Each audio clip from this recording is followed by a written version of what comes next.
अस्सलाम वालेकुम, मैं एहतिशाम रिजवी आप सबके सामने फिर बड़ी खबरों के साथ मौजूद हूं। मेरे चैनल को सब्सक्राइब करना ना भूलिएगा, कमेंट्स करना, अपनी राय देना ना भूलिएगा। सबसे बड़ी खबर यूपी से आई है, जहां इंसानों ने एक मासूम बच्ची का रेप करने की कोशिश की और उसे बंदरों ने बचा लिया।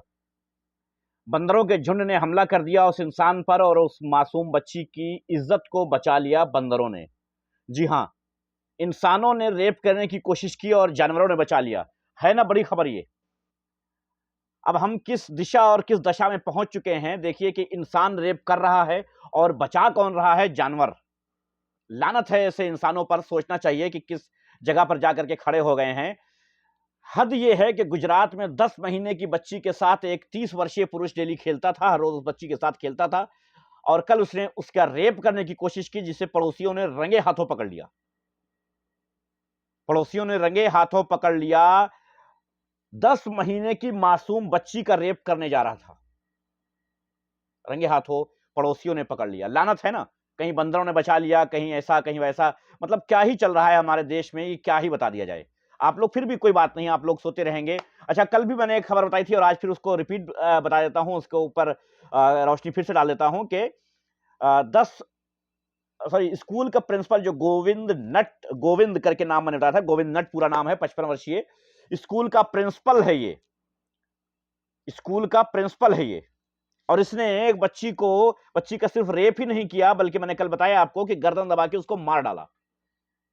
ये कल भी मैंने खबर बताई थी कि गोविंद ने, प्रिंसिपल ने, स्कूल के प्रिंसिपल ने, सोचिए एक जगह स्कूल के प्रिंसिपल ने रेप करने की कोशिश की, रेप किया, गर्दन दबा के मार डाला।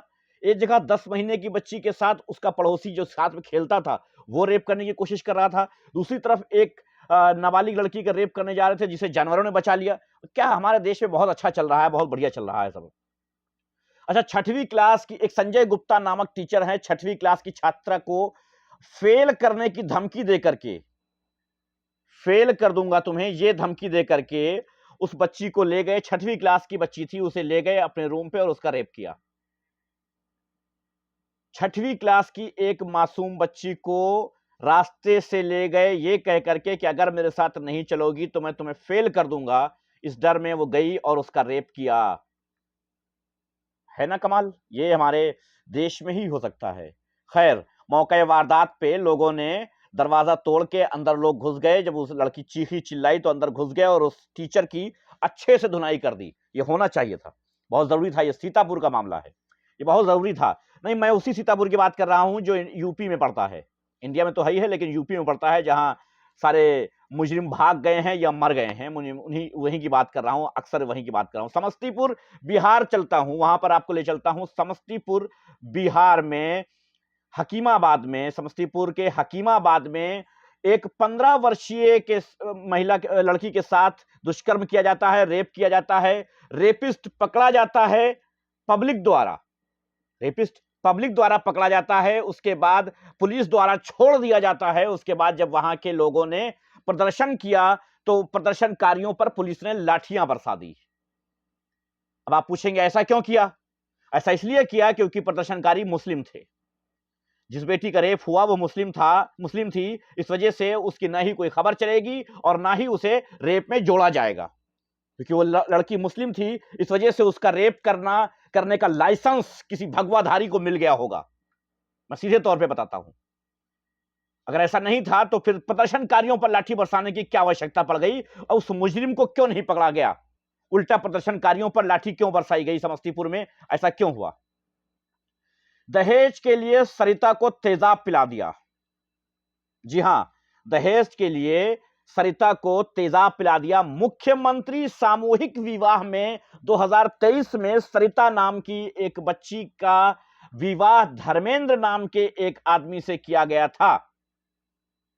उसके बाद 1 साल बीतने के बाद, तकरीबन 1 साल बीतने के बाद उससे गाड़ी और 1 लाख रुपए की डिमांड करने लगे ससुराल वाले। पति धर्मेंद्र, जेठ समय सिंह और जेठानी अनीता ने सरिता को जबरन तेजाब पिला दिया। पुलिस थाने गई, पुलिस थाने में उसकी रिपोर्ट नहीं लिखी गई। वो वापस आ रही थी, रास्ते में उसकी डेथ हो गई। जाहिर सी बात है, तेजाब पिला दिया तो डेथ हो ही जाएगी। लेकिन पुलिस वालों ने समझा बुझा के वापस कर दिया, एफआईआर नहीं नोट की, एफआईआर नहीं लिखी। आखिर में वो रास्ते में उसने दम तोड़ दिया, जबकि चाहिए तो ये था कि जब उसने रिपोर्ट लिखवाने के लिए कहा कि मुझे तेजाब पिला दिया है, तो सबसे पहले उसे चिकित्सालय भेजना चाहिए था पुलिस को। लेकिन पुलिस ने अपनी ड्यूटी नहीं की। पुलिस ड्यूटी तब करती है जब मुजरिम मुसलमान हो। पूरे भारत में यही चल रहा है, जब मुस्लिम जो है मुसलमान होता है तभी कुछ हो पाता है, वरना नहीं। लेकिन खैर, ये हमारा भारत है, यहां सब कुछ चलता है, कोई बड़ी बात नहीं है, कोई बड़ी बात नहीं है। नरेश चिकन वाला एक बागपत में रेस्टोरेंट है, नरेश चिकन, वो बोर्ड सब कुछ लगा है, वीडियो अवेलेबल है। रोटियां बन रही हैं वहां, थूक के थूका जा रहा है और रोटियां बनाई जा रही नरेश चिकन पर। अब यहां पर कोई भगवाधारी नहीं पहुंचेगा कि इसको मारे या पीटे या इसको पुलिस थाने ले जाए या इसके रेस्टोरेंट बंद करवाए, कोई नहीं कहे, किसी को कोई दिक्कत नहीं है, क्योंकि थूक किसी मुसलमान का नहीं है, थूक अगर है तो किसी नरेश का है, तो कोई दिक्कत की बात नहीं है। यही हमारे भारत में है। यूपी में जहां मुजरिम भाग चुके हैं या फिर मर चुके हैं या भाग जा चुके हैं, वहां कानून व्यवस्था का हाल यह है कि मुर्जापुर के थाना कछवा के ग्राम सभा बजहा में मनबढ़ एवं संरक्षित यानी कि भारतीय जनता पार्टी के लोगों ने, वर्करों ने या समर्थकों ने कह सकते हैं, एक 9 वर्षीय बालक की हत्या की और जमीन खोदकर उसे गाड़ दिया। 9 वर्षीय एक बालक की हत्या करके उसको जमीन खोद करके गाड़ दिया। कमाल है ना। ये हमारे यूपी में हो रहा है, जहां मुजरिम है ही नहीं, सारे मुजरिम भाग चुके हैं। कमाल है हमारे देश में। अच्छा, कल मैंने आपको एक खबर दी थी, वो खबर कुछ यूं थी कि एक सर काट ले गया था तांत्रिक। मैंने आपको खबर दी थी कि एक तांत्रिक, एक मस्जिद के इमाम की डेथ के बाद जब उन्हें कफन दफन दे दिया गया, कब्र में थे, उसके बाद एक तांत्रिक ने वो कब्र खोद करके उनका सर काट लिया। तो गलती से मैंने ये शब्द बोल दिया था कि उनकी कफन दफन जो है वो 1 दिन पहले हुआ था, जबकि 1 दिन पहले नहीं बल्कि 2 महीने पहले हुआ था। गला कल कटा है परसों, लेकिन उनकी लाश को दफन किया गया था 2 महीने पहले। तो मैं यहां पर अपने आप को करेक्ट कर देता हूं, क्योंकि मैं नहीं चाहता कि आप तक कोई फर्जी न्यूज पहुंचे और उसके बाद आपको ये लगे कि नहीं यहां पर फर्जी न्यूज़ें चल रही हैं। इस वजह से मैं अगर गलत होता हूं तो मैं या तो पिन कर देता हूं कमेंट्स में, और या फिर अगली वीडियो में उसे करेक्ट कर देता हूं कि वो डेथ जो है वो 1 दिन पहले नहीं बल्कि 2 महीने पहले यानी 25 जुलाई के आसपास उनकी डेथ हुई थी और कफन दफन हो गया था। और उसके बाद कल या परसों में उनके सर को किसी तांत्रिक ने काट लिया। क्षेत्र का माहौल खराब होना ही था, लेकिन हुआ और कम हुआ क्योंकि मामला मुसलमान का था। मामला मुसलमान का था, इस वजह से क्षेत्र का माहौल खराब नहीं हुआ है फिलहाल। अच्छी बात है, क्षेत्र का माहौल खराब भी नहीं होना चाहिए, पुलिस अपना काम करे। लेकिन पुलिस ऐसा काम कैसे कर सकती है, अच्छा काम कैसे कर सकती है? पुलिस तो देखती है कि तुम हो कौन।